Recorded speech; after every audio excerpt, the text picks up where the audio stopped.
Di zaman Nabi tidak ada orang yang dirajam oleh Nabi karena tuduhan. Karena orang yang menuduh orang itu berzina, itu syaratnya adalah mendatangkan 4 orang saksi, dan saksinya melihat dengan mata kepala, melihat timba masuk ke dalam sumur. Maka pernah suatu ketika Mughirah bin Syu'bah melaporkan ada orang yang berzina. Beliau membawa 4 orang saksi yang melihat dengan mata kepala, melihat seperti timba masuk ke dalam sumur. Yang satu melihat, yang kedua melihat, yang ketiga melihat, yang keempat ragu. Nah, ini ya, saksi yang keempat ini ragu. Karena yang keempat itu ragu, 4 orang ini dijatuhi hukuman samanina jaldah, dijilid 80 kali, dianggap qadhaf, menuduh mukmin mukminat dengan tuduhan palsu. Berat. Tidak ada di zaman Nabi orang dirajam dengan tuduhan. Bismillah. Assalamualaikum warahmatullahi wabarakatuh. Alhamdulillah alladzi bi ni'matihi tatimmu shalihat. Alhamdulillah lakal hamdu kama yanbaghi li jalalika wajhikal karim wa 'azimi sultanik. Asyhadu an la ilaha illallah wahdahu la syarika lah. Allahumma la tada' lana tanban illa ghafartah, wa la hamman illa farajtah, wa la daynan illa qadaitah, wa la hajatan min hawaijid dunya wal akhirah illa qadaitaha ya arhamar rahimin. Ingkang kawula hormati para alim, para sepuh, para bini sepuh, alhamdulillah kita bersyukur pada Allah Subhanahu wa taala kita bisa mengkaji hadis Rasulullah Sallallahu Alaihi Wasallam. Insya Allah di dalam bab taubat, insya Allah ini bab yang terakhir, semoga bisa selesai di malam hari ini. Wa an Abi Sa'id As-Sa'di ibni Malik ibni Sinan Al-Khudri anna Nabiya SAW qala, bahwasanya Nabi Shallallahu Alaihi Wasallam bersabda, kana fi man kana qablakum rajulun qatala tis'atan wa tis'ina nafsan. Ini hadis dari Abu Sa'id Al-Khudri, hadisnya muttafaq alaih, yang meriwayatkan Imam Bukhari dan Imam Muslim.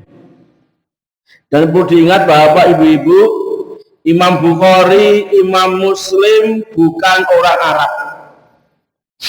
Imam Bukhari lahir di Bukhara, sedangkan Imam Muslim lahir di Samarkand. 2 daerah yang hari ini masuk negara federal Rusia. Dua-duanya bukan orang Arab, dua-duanya adalah orang yang banyak meriwayatkan hadis Nabi, dan kitab Sahih Bukhari adalah kitab tersahih setelah Al-Quranul Karim. Dan perlu diingat Bapak Ibu-ibu, Bukhari mencari hadis selama 26 tahun. Beliau mendapatkan 500.000 hadis yang beliau masukkan di dalam Sahih Bukhari cuma 7.323 hadis. Berarti ratusan ribu hadis yang lain beliau buang, beliau cari yang paling sahih. Dan Ibni Abi Jamrah, seorang ulama dari Andalusia, dari Spanyol, beliau juga bukan orang Arab, Beliau menulis Mukhtasar Ibnu Abi Jamrah lil Bukhari. Beliau meringkas Sahih Bukhari yang jumlahnya 7.323 hadis. Beliau ringkas menjadi sekitar 390 hadis. Banyak ulama yang bukan dari Arab. Contohnya ahli nahwu, Sibaweh, bukan orang Arab, ahli tata bahasa Arab. Termasuk Alfiyah Ibnu Malik, pengarang kitab Alfiyah yang hari ini dipelajari di pondok-pondok pesantren, pelajaran nahwu sorof. Alfiyah Ibnu Malik orang Spanyol, Pak. Jadi Spanyol dulu itu melahirkan banyak ulama.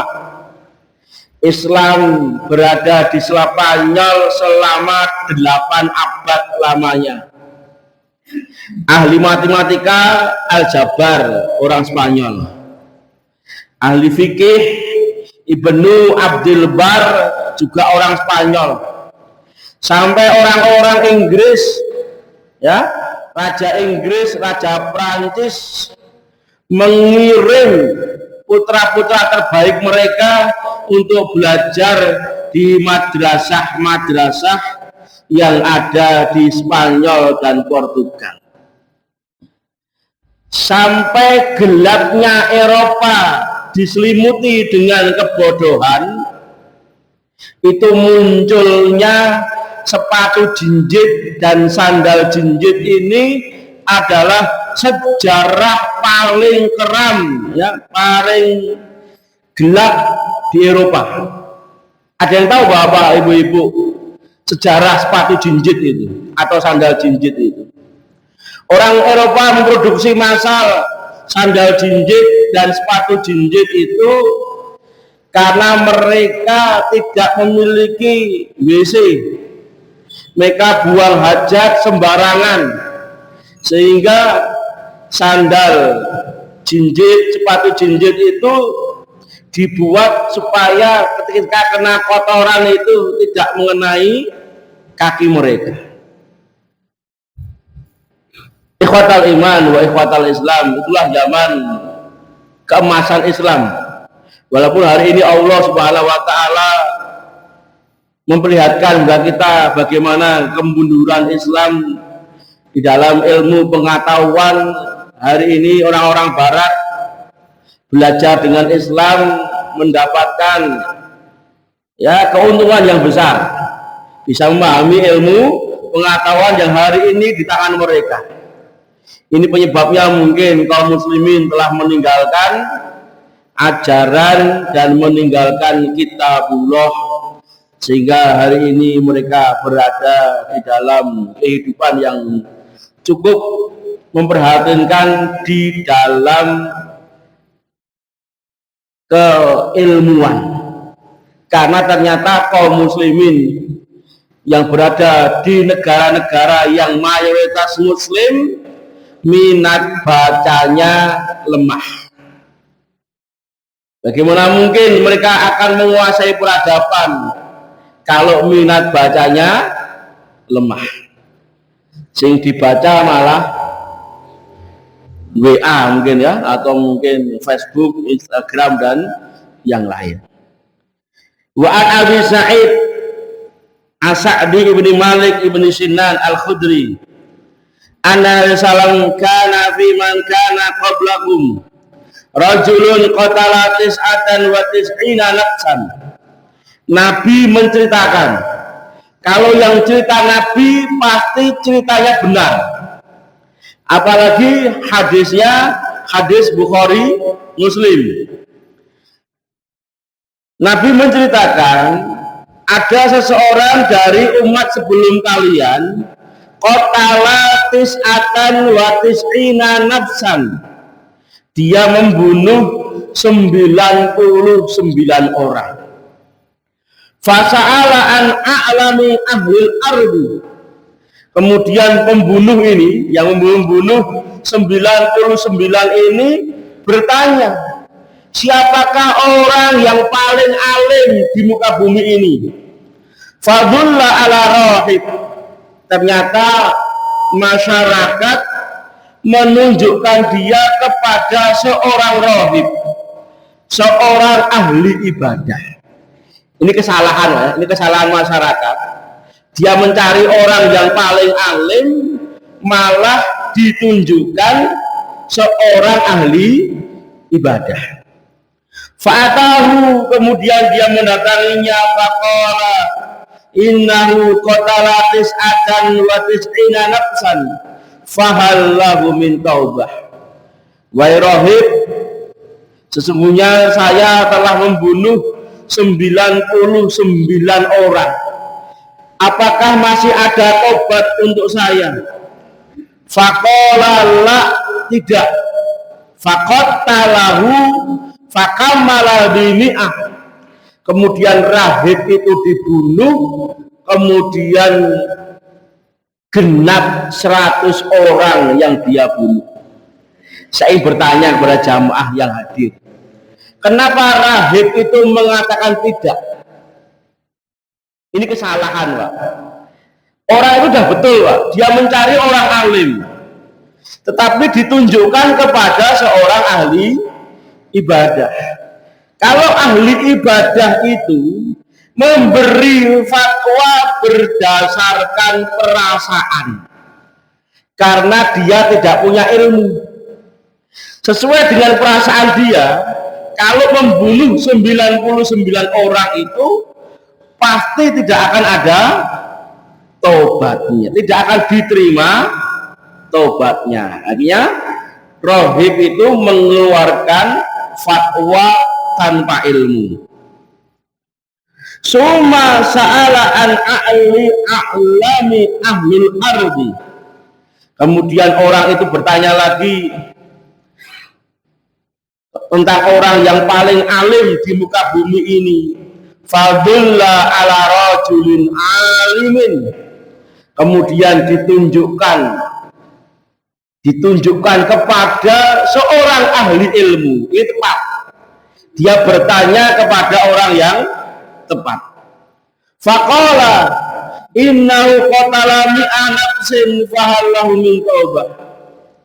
Saya telah membunuh 100 jiwa. Apakah bagi saya ada tobat? Maka orang alim ini berbicara, mengeluarkan fatwa dengan ilmunya. Faqala na'am ya.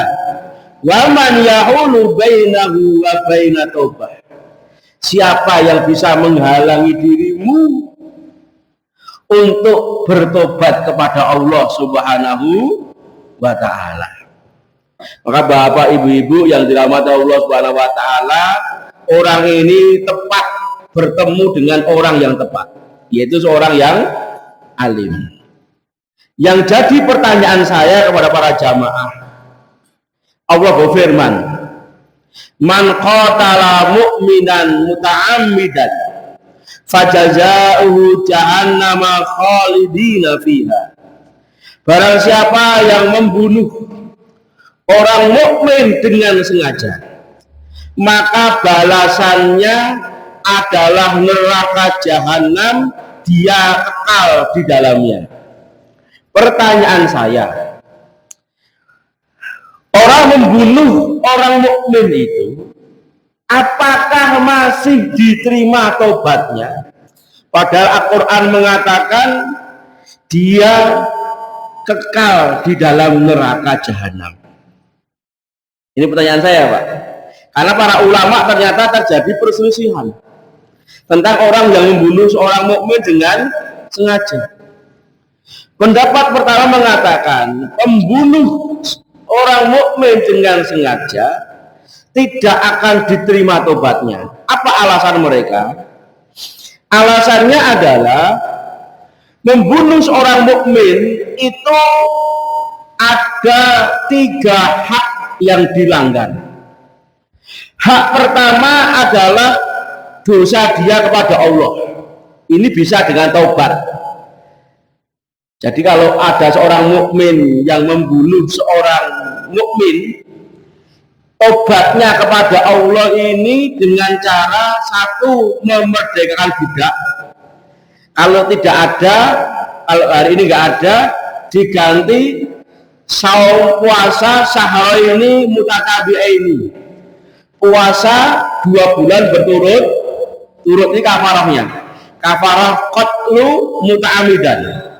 Kalau dia nggak mampu, dia memberi makan 60 orang miskin, sittina miskinan, fayud amu sittina miskinan. Insya Allah kalau dengan urusan dengan Allah, insya Allah mudah. Yang kedua, ada hak wali yang dilanggar, yaitu wali yang dibunuh keluarganya. Dan insya Allah ini juga mudah. Mungkin dia bisa minta maaf, atau mungkin dia bisa dikisos, bunuh dibalas bunuh, atau bisa jadi keluarganya minta dia tebusan 100 ekor onta atau mungkin lebih. Dengan wali yang dibunuh, insya Allah urusannya bisa diselesaikan. Tapi yang ketiga ini, dengan orang yang dibunuh ini, bagaimana cara minta maafnya dengan orang yang didolimi ini? Maka oleh sebab itu pendapat ulama yang pertama mengatakan pembunuh seorang mukmin itu tidak mendapatkan ampunan. Ini yang pertama, okay? Tapi pendapat yang paling kuat, okay, pendapat yang paling benar adalah pendapat yang kedua, bahwa seorang pembunuh seorang mukmin dengan sengaja, ya, Allah kalau dia bertobat kepada Allah, Allah terima tobatnya. Apa alasannya? Karena dalam ayat disebutkan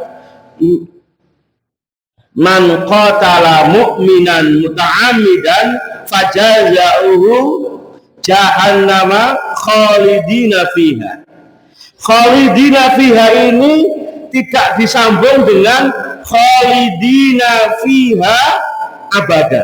Nah, orang musyrik itu kan di neraka selama, orang kafir, orang musyrik kalau dia tidak bertobat, meninggal dalam kondisi kafir, itu masuk neraka khalidina fiha abada. Sedangkan pembunuh itu kan balasannya adalah neraka jahanam selama-lamanya. Balasannya adalah neraka jahanam dan kekal di dalamnya, tidak ada kata abada, yaitu selama-lamanya. Terus bagaimana persoalan dengan hak orang yang dibunuh? Bagaimana cara minta maafnya dia?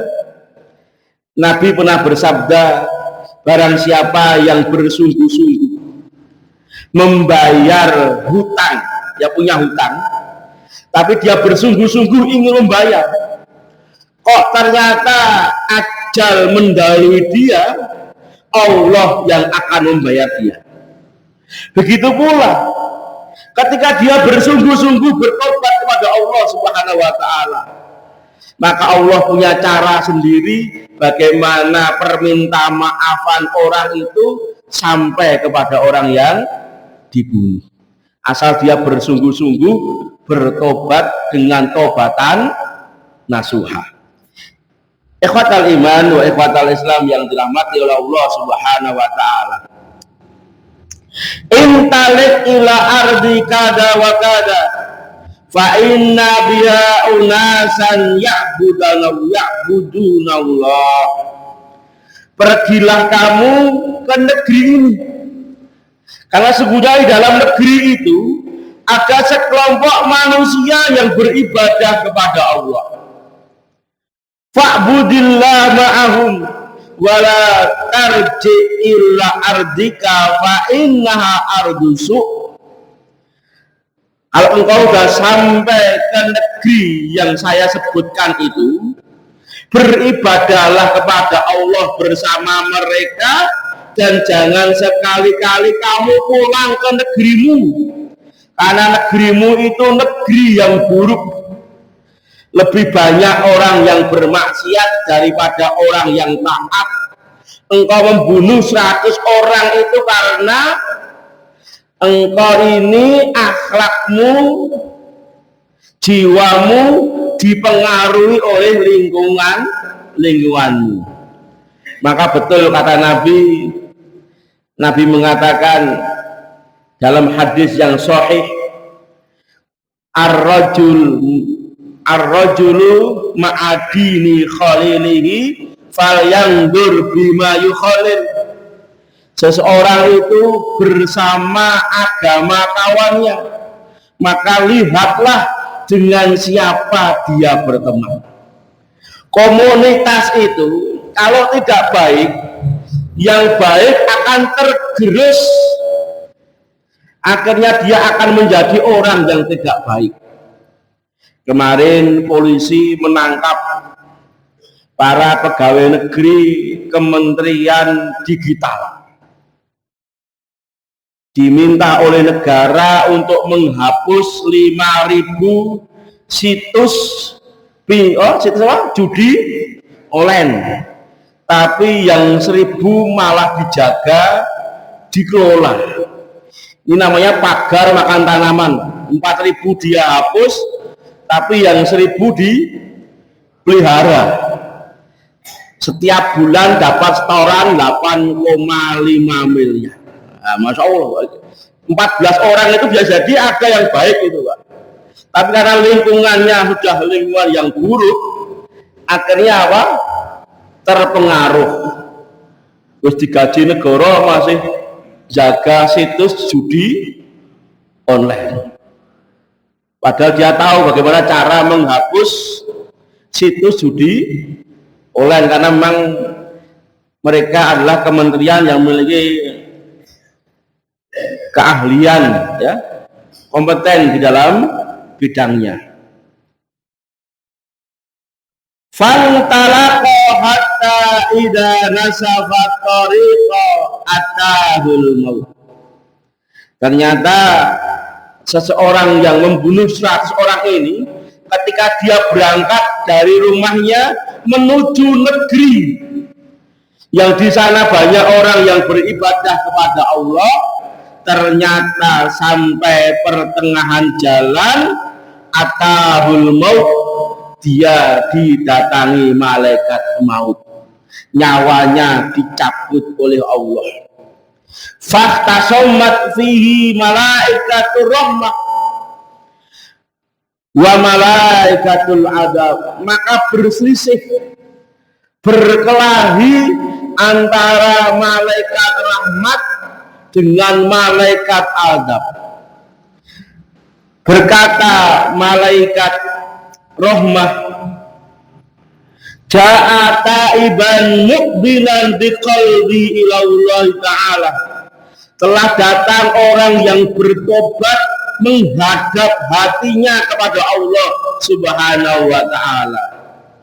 Wa qalat malaikatul adab, berkata malaikat adab, innahu lam ya'mal khairan qatun, orang ini belum pernah beramal beribadah satu kali pun. Fatahum malakun fi suratin adamiyun faj'aluhu bainahum ay hakaman. Kemudian datanglah seorang malaikat yang wajahnya menyerupai manusia.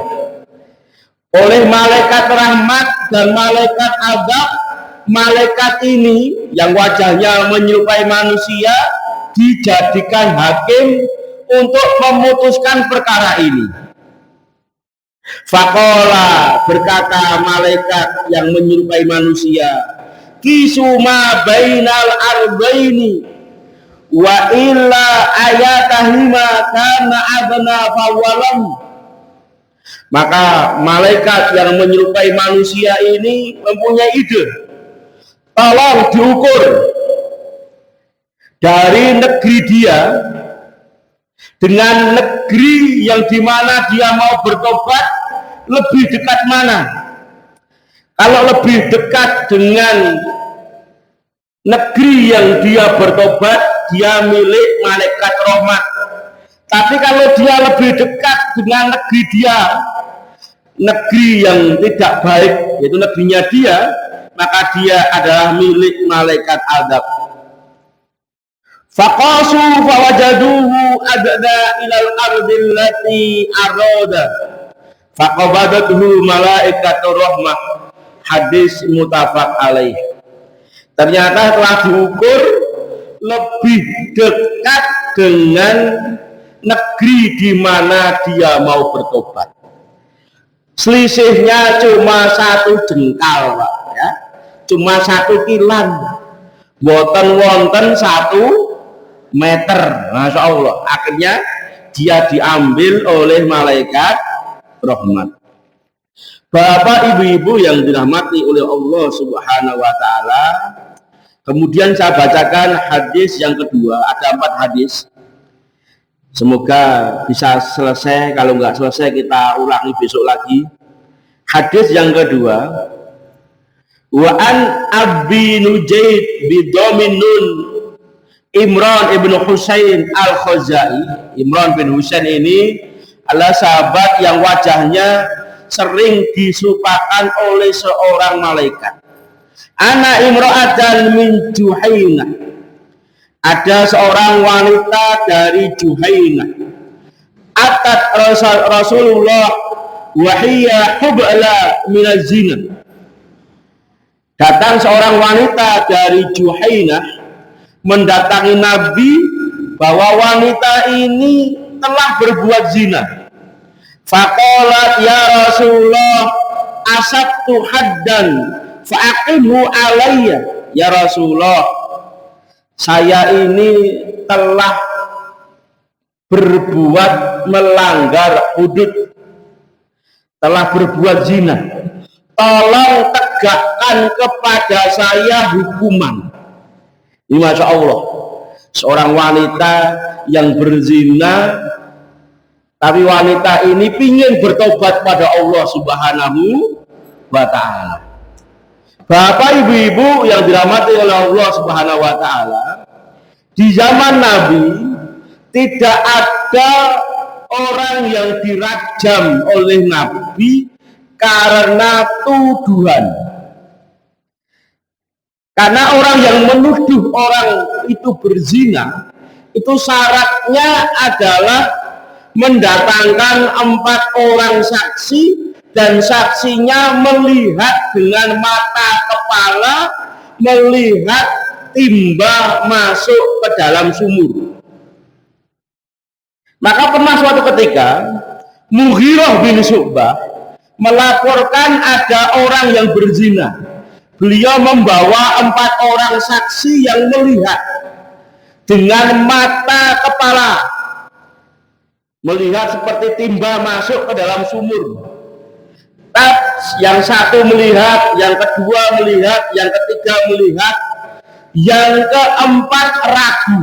Nah, ini ya, saksi yang keempat ini ragu. Karena yang keempat itu ragu, 4 orang ini dijatuhi hukuman samanina jaldah, dijilid 80 kali, dianggap qodaf, menuduh mukmin mukminat dengan tuduhan palsu. Berat. Tidak ada di zaman Nabi orang dirajam dengan tuduhan. Ada berapa orang yang dirajam di zaman Nabi ini karena pengakuan. Kenapa? Karena pengakuan, karena iman yang melekat dalam diri mereka. Ini karena pengakuan. Maka Bapak Ibu-ibu, ayat tentang rajam kalau jenengan padosi teng Al-Qur'an enten mboten, Pak? Jangan cari di Al-Quran ayat tentang rajam. Kalau ada lafalnya dapat hadiah jenengan, Pak. Jenengan cari, Pak, ayat tentang rajam enten mboten, Bu? Mboten enten. Ternyata ayat tentang rajam itu kalau jenengan belajar ulumul Quran, belajar ilmu Quran, ayat tentang rajam itu bunyinya faida zanaya farjumuha. Apabila ada orang yang berbuat zina, farjumuha, rajamlah dia. Ternyata ayat ini dimansuh, dihapus apa namanya, kalimatnya, tapi hukumnya tetap. Di dalam ulumul Quran itu ada ayat yang tidak dihapus, tapi hukumnya sudah tidak dipakai. Tapi ada ayat yang dihapus, tapi hukumnya masih berlaku. Ini kalau kita belajar ulumul Quran, contohnya ayat ini, faida zanaya farjumuha. Bapak ibu-ibu yang dirahmati oleh Allah Subhanahu wa taala, dan yang dirajam itu yang sudah muhson. Muhson itu yang sudah menikah. Kalau belum menikah tidak dirajam, tapi dicambuk atau diasingkan. Ya Rasulullah, asabtu haddan fa'aqimhu alayya fa'ada'al salam waliyah. Kemudian Nabi memanggil walinya dan Nabi mengatakan ahsin ilaiha, berbuat baiklah kepada perempuan ini. Fa'ida wada'at fa'ini biha, kalau wanita ini sudah melahirkan, tolong bawa ke sini.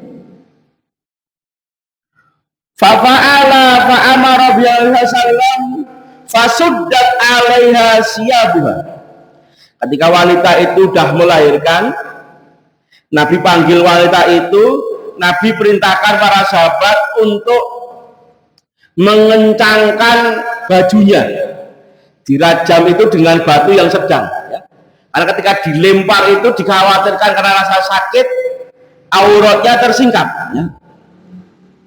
Summa amaroha biha farojimat. Kemudian Nabi perintahkan para sahabat untuk merajamnya. Saya bertanya kepada ibu-ibu, kenapa orang yang berzina itu dihukum rajam? Ini pertanyaan. Kenapa? Kenapa dihukum rajam? Ada yang tahu kenapa, Pak?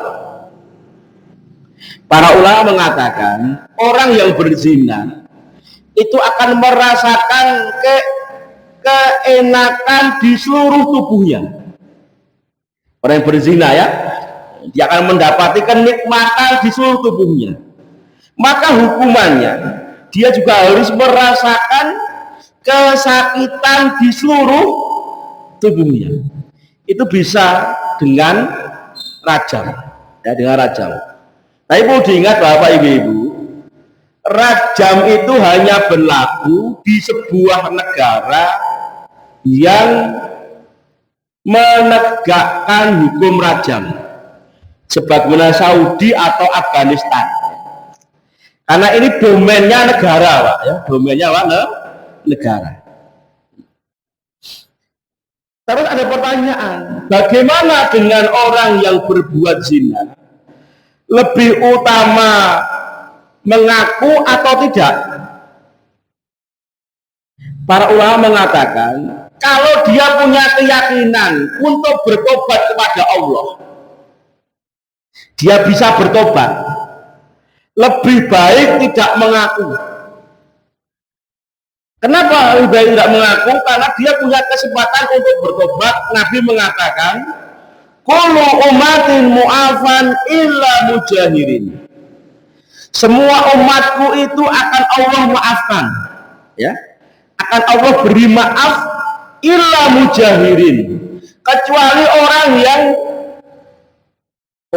mujahirin itu adalah orang yang bangga dengan dosanya, orang yang menampakkan dosa dan maksiat, bangga berbuat dosa dan maksiat. Ini orang yang tidak akan diampuni dosanya.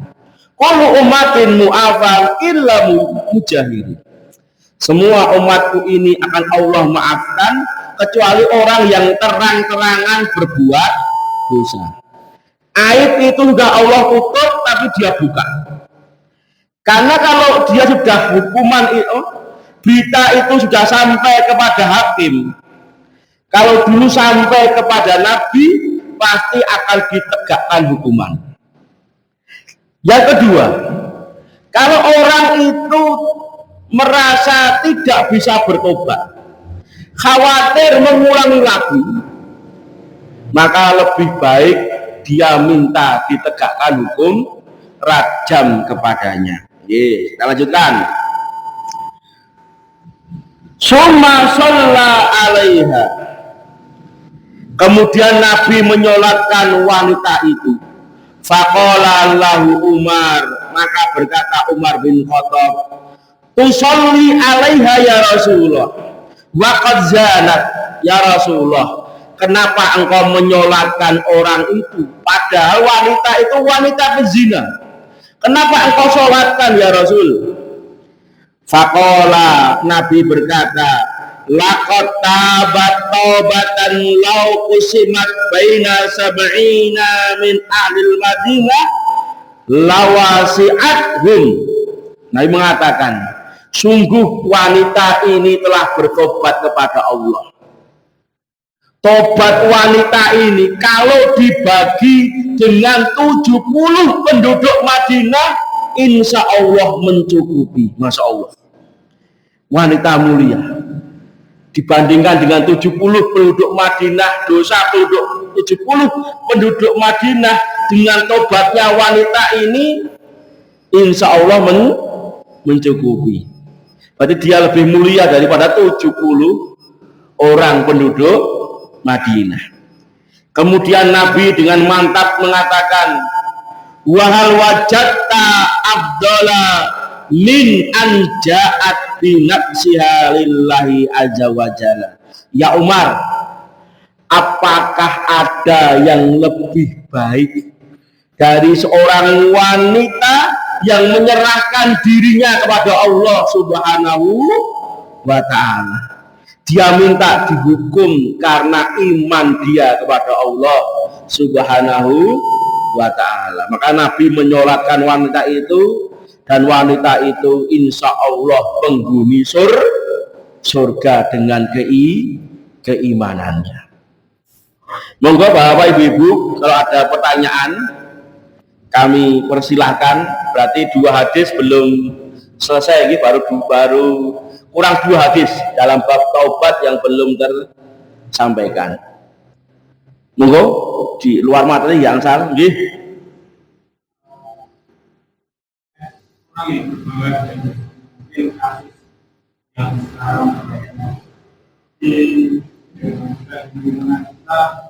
Orang yang berbangga misalkan dia di online, Ya. Dia lain dapat, Ya. Iya. Dia ramai-ramaikan dengan ramah. Ya. Berbangga. Ya, itu satu termasuk berbangga dengan dosa. Yang kedua, dia melakukan dosa jariah. Kalau ada orang yang mengikuti jejak dia, maka semua dosa orang yang mengikuti jejaknya, dia kebagian saham dosa. Itu dia double, Pak. Satu, dia mujaharah, terang-terangan. Yang kedua, dia membawa dosa jariah. Banyak hari ini, Pak, yang diupload di Facebook, orang mabuk, orang judi, mabuk di tempat mungkin pernikahan dan yang lainnya, ya. Masya Allah, ya. Diupload dengan bangganya. Berbuat zina pun diupload juga mungkin. Maka ini adalah tanda-tanda orang-orang yang melakukan pelanggaran pada Allah Subhanahu wa ta'ala dengan terang-terangan sesuai dengan hadis ini, kullu ummatin mu'afan illa mujahirin. Semua umatku akan Allah beri maaf kecuali orang yang terang-terangan dengan penuh kebanggaan dia berbuat dosa dan maksiat. Kita lihat kemarin Pak, ada konten ya, habis ngerampok apa itu namanya, konter HP Pak, ngerampok konter HP dijual, uangnya banyak, dia upload di Facebook dengan bangganya. Nah, maka selang berapa jam akhirnya ditangkap polisi. Ini wis bangga dengan dosa, polisi malah mudah menangkap pelaku rampok. Masya Allah. Mungkin ini yang bisa kami sampaikan karena sudah masuk waktu sholat. Saya minta maaf tadi saya tidak bisa maksimal karena tadi adzan maghrib itu saya baru sampai rumah Pak. Jadi saya keluar kota dari jam 7 pagi sampai tadi ke Boyolali sampai sore Pak. Sampai rumah itu maghrib, sehingga saya minta maaf mungkin persiapannya kurang maksimal ya. Saya minta maaf kepada para jamaah dan semoga di sisa umur kita ini menjadi umur yang barokah, umur yang manfaat, dan semoga kita termasuk orang yang dijaga keistiqomahannya sesuai dengan sabda Nabi, innamal a'malu bil khawatim, sesungguhnya amal itu tergantung di akhir. Semoga Allah Subhanahu wa taala memelihara kita sampai nanti Allah Subhanahu wa taala mencabut nyawa kita dalam kondisi kita beriman kepada Allah, dalam kondisi husnul khatimah, meninggal di puncak amal kita, di puncak pengabdian kita kepada Allah Subhanahu wa taala. Mari kita akhiri dengan doa kafatul majelis. Subhanaka Allahumma bihamdika asyhadu an la ilaha illa anta astaghfiruka wa atubu ilaik. Wa akhiru da'wana qaulakum assalamualaikum warahmatullahi wabarakatuh.